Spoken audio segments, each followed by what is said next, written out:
சதகத்துல் ஃபித்ர் சம்பந்தமாக 5 கேள்விகள், அதனுடைய பதில்கள் இன்ஷா அல்லாஹ். முதலாவது கேள்வி, யார் மீது இந்த சதகத்துல் ஃபித்ர் கடமை?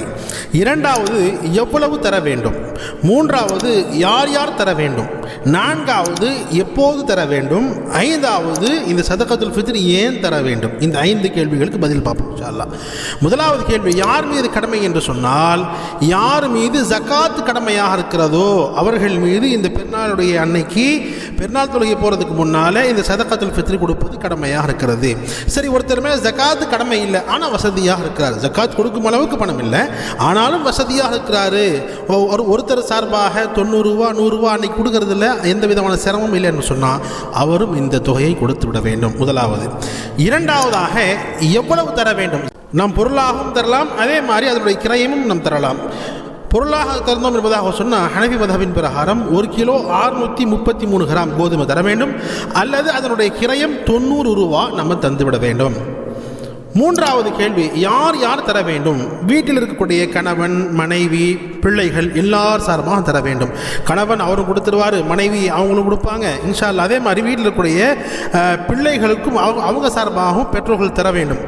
பருவமடையாத பிள்ளைகள் இருக்கிறாங்க, அவங்களுக்கு கணக்கு வழக்குகள் தெரியாது என்பதாக சொன்னால் அவர்கள் சார்பாக பெற்றோர்கள் சதகத்துல் ஃபித்ர் கொடுப்பாங்க. இல்லை பருவமடைந்த பையனாக இருக்கிறான், பருவமடைந்த பிள்ளையாக இருக்கு என்பதாக சொன்னால் அவங்களுக்கே பணம் கொடுக்க தெரியும் என்று சொன்னால் அவர்கள் தானாகவே சதகத்துல் ஃபித்ர் கொடுக்க வேண்டும். ஆக மொத்தத்தில் வீட்டில் எல்லாமே தரணும் இன்ஷா அல்லாஹ். இன்னொரு விஷயத்தை நம்ம கவனிக்கணும், நம்ம ஏழையாக இருந்தால் கொடுக்க வேண்டிய அவசியம் இல்லை, சதகத்துல் ஃபித்ர் நம்ம வாங்கி கொள்ளலாம். நான்காவது கேள்வி, எப்போது தர வேண்டும்? எப்போது தர வேண்டும் என்று சொன்னால் பெருநாளுடைய தொழுகை போகிறதுக்கு முன்னால், அதாவது ஈதுல் ஃபித்ருடைய தொழுகை போகிறதுக்கு முன்னாலேயே தகுதியானவர்களுக்கு நிச்சயமாக இந்த தொகை நம்ம கொடுத்து விட வேண்டும். தொழுகை முடிச்சுட்டு தரக்கூடாது, தொழுகை போகிறதுக்கு முன்னாலேயே முடிஞ்சளவு கொடுத்துடலாம். இப்போ ரமதானுடைய நடுவுலேயே நம்ம கொடுக்கணும் அப்படின்னு சொன்னால் தாராளமாக அப்பயும் நம்ம கொடுத்து விடலாம், எந்த விதமான சந்தேகம் இல்லை. ஐந்தாவது கேள்வி, ஏன் தர வேண்டும்? சதகத்துல் ஃபித்ர் ஏன் தர வேண்டும் என்று சொன்னால் இதற்கு 3 காரணங்கள் ஹதீஸில் பதிவாக இருக்கிறது. முதலாவது காரணம், இந்த ரமதானுடைய காலங்களில் நம்ம நோன்பு வச்சிருப்போம், அமல்கள் செய்திருப்போம், அதில் ஏதாவது குறைபாடுகள் இருந்தால் அல்லாஹ் ஜல்ல ஷானஹு தஆலா இந்த சதகத்துல் ஃபித்ரின் மூலமாக அதை சரி செய்வான். இரண்டாவது காரணம், அல்லாஹ் இந்த ரமதானில் நமக்கு அமல் செய்யக்கூடிய பாக்கியம் கொடுத்தானே, நோன்பு வைக்கக்கூடிய பாக்கியம் கொடுத்தானே, அதற்காக வேண்டி அல்லாஹ்வை நன்றி செலுத்தும் வகையில் இந்த தொகையை நாம் தர வேண்டும்.